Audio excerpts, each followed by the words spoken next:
Қайырлы күн баршаңызға, каналыма қош келдіңіз. Бүгін мен сіздерге дәл осындай баклажан қосылған өте дәмді әрі өте тез жасалатын майонезсіз салаттың рецебімен бөлісемін. Дәл қазіргі баклажанның піскен уақытында міндетті түрде осы тойымды салатты жасап көріңіз.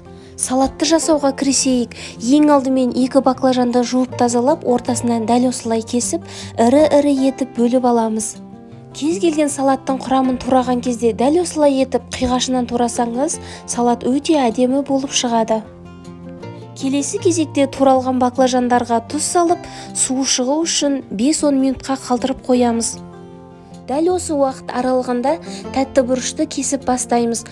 Бұрышты да дәл осылай етіп баклажан тәрізді қиғашынан кесіп аламыз. Қызып тұрған майда баклажанның екі беті қызарғанша 5 минуттай қуырып аламыз. Келесі кезекте қиярды алып, осылай етіп, ұзынша етіп қиғашынан турап аламыз. Қуырылып дайын болған баклажанды суытуға қоямыз. Туралған қиярларды алып, терең ыдысқа салып, келесі кезекте дәл осылай қызанақтарды да соломка етіп, ірі-ірі тығып тураймыз.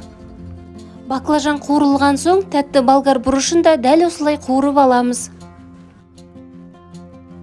Болгар бұрышын өте қуырмай 2 минуттай қуырсақ жеткілікті. Туралған қызанақты ыдысқа салып, келесі көк пиязды алып, дәл осылай ұзын-ұзын ірі етіп тураймыз. Құрамын дайындап турап болғаннан кейін салатқа қосатын соусты дайындаймыз. Достар, менің каналымда дәл осындай қарапайым заттармен жасалатын көптеген рецептер бар. Алдағы уақытта шығатын рецептерді өткізіп алмас үшін каналыма тіркеліп, қоңырауша белгісін басып қойыңыз.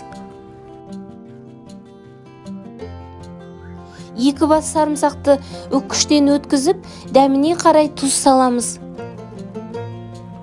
1 шай қасық кинза қосып, және 1 ас қасық соевый соус қосамыз. Қызып тұрған майды қосып, дәміне қарай қызыл бұрыш немесе қара бұрыш салып араластырамыз. Осымен салатымыз дайын. Міндетті түрде жасап көріңіз, өте дәмді әрі тойымды болып шығады.